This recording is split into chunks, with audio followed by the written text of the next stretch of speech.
Mercury ಇದರದ್ದು ಈ Mercury ಇಂದ ಏನು ಹಾನಿಕರವಾದಂಥ ಒಂದು ಪರಿಸರದ ಮೇಲೆ ಒಂದು ನಮ್ಮ ಜೀವನದ ಮೇಲೆ ಆಯಿತು, ನಮ್ಮ ಆರೋಗ್ಯದ ಮೇಲೆ ಹೇಗೆ ಇದರ ಪರಿಣಾಮ ಬೀರ್ತಾ ಇದೆ ಅನ್ನೋದ್ರ ಬಗ್ಗೆ ನಾವು ಕೆಲವೊಂದಿಷ್ಟು ಒಂದು ಪ್ಯಾನಲ್ ಡಿಸ್ಕಷನ್ನು ಇತ್ತು. ಅದರಲ್ಲಿ ಹಲವಾರು ಜನ ಎಕ್ಸ್ಪರ್ಟ್ಸು ಬಂದಿದ್ದರು.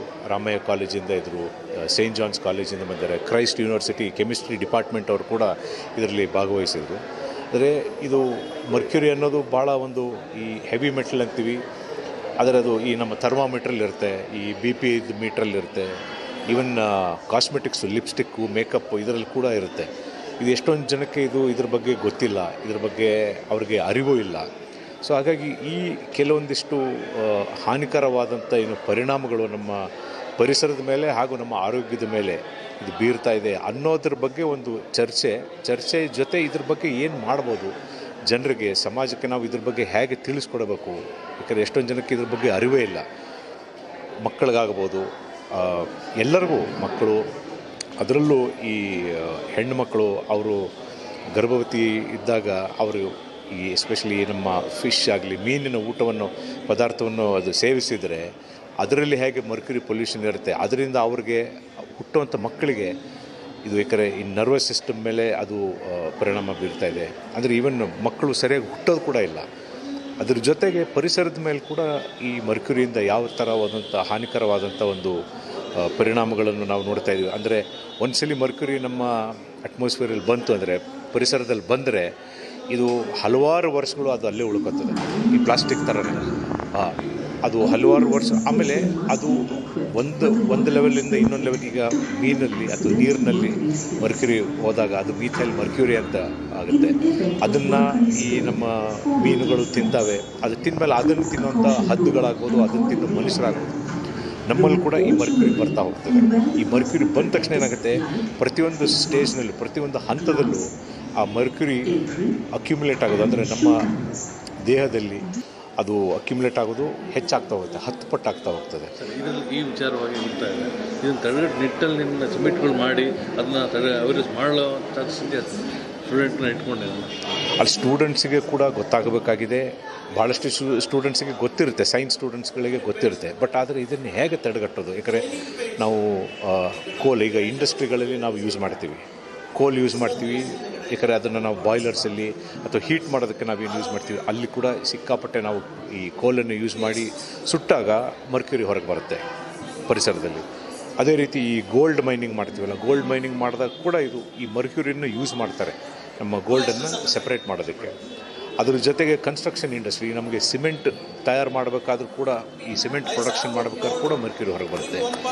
ಈವನ್ ನಮ್ಮ ಬೇರೆ ಬೇರೆ ಥರದ್ದು ಈ ವೇಸ್ಟನ್ನು ಏನು ನಾವು ದಿನನಿತ್ಯದಲ್ಲಿ ನಾವು ಕಸವನ್ನು ನಾವು ಎಸಿತೀವಿ, ಇದನ್ನು ಸರಿಯಾಗಿ ಟ್ರೀಟ್ ಮಾಡಲಿಲ್ಲ ಅಂದರೂ ಕೂಡ ಮರ್ಕ್ಯುರಿ ನಮ್ಮ ಪರಿಸರದಲ್ಲಿ ಬೀಳ್ತದೆ. ಆಯಿತು, ಇವತ್ತು ಒಳ್ಳೆ ಭಾಗವಹಿಸಿಕೆ, ಪ್ರೆಸೆಂಟೇಷನ್ ಎಲ್ಲ ಎಕ್ಸ್ಪರ್ಟ್ಸ್ ಚೆನ್ನಾಗಿ ಒಳ್ಳೆ ಮಾಹಿತಿ ಕೊಟ್ಟಿದ್ದಾರೆ. ಆಳವಾಗಿ ಸುಮಾರು ಮಾಹಿತಿ ಗೊತ್ತಿರಲಿಲ್ಲ, ಎಲ್ಲರಿಗೂ ಐ ಓಪನರ್ ಆಗಿತ್ತು. ಅಷ್ಟು ಸೀರಿಯಸ್ ಆಗಿದೆ ಅಂತ ಖಂಡಿತ ಇದರಿಂದ ಒಂದು ದೊಡ್ಡ ಇಂಪ್ಯಾಕ್ಟ್ ಆಗುತ್ತೆ ಸ್ಟೂಡೆಂಟ್ ಕಡೆಯಿಂದ, ಫ್ಯಾಕಲ್ಟಿ ಕಡೆಯಿಂದ. ಇಟ್ ವಾಸ್ ಕಂಡಕ್ಟೆಡ್, ಚೆನ್ನಾಗಿ ನಡೆಸ್ಕೊಂಡ್ರು ಕ್ರೈಸ್ಟ್ ಯೂನಿವರ್ಸಿಟಿ. ಹೋಗಬೇಕಾಗುತ್ತೆ, ಸುಮಾರು ತಿಳುವಳಿಕೆ ಇನ್ನೂ ಗ್ಯಾಪ್ಸ್ ಇದೆ. ಡಾಕ್ಟರ್ ನಾಗಪ್ಪ ಸರ್ ಹೆಚ್ಚು ಮಾಹಿತಿ ಕೊಟ್ಟಿದ್ದಾರೆ. ಅವ್ರ ಮೂಲಕ ಒಂದು ಇನ್ಫಾರ್ಮೇಷನ್ ಕಿಟ್ ರೆಡಿ ಮಾಡಿ ಎಲ್ಲರಿಗೂ ತಲುಪಿಸಬೇಕಾಗುತ್ತೆ. ಸೋಷಿಯಲ್ ಮೀಡಿಯಾ ಮೂಲಕ ತಲುಪಿಸಬೇಕಾಗುತ್ತೆ, ಅಗತ್ಯ ಇದೆ, ಮಾಡಲೇಬೇಕಾಗುತ್ತೆ. ಮಾಹಿತಿ ಗ್ಯಾಪ್ಸ್ ದೊಡ್ಡದಾಗಿದೆ. ಇದರ ವಿಷಯ ಇನ್ನೂ ತಿಳುವಳಿಕೆ ಇಲ್ಲ.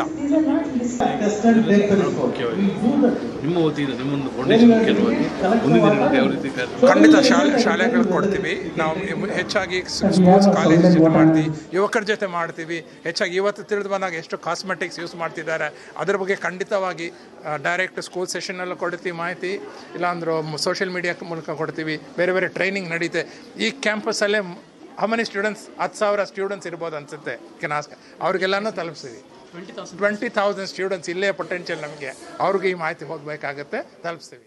And all we will make, we have a soil and water analysis cell in the university. So as part of activity, we will be analyzing various water samples across Bangalore and finding out the levels of mercury, and we will make a database and do the follow-up actions.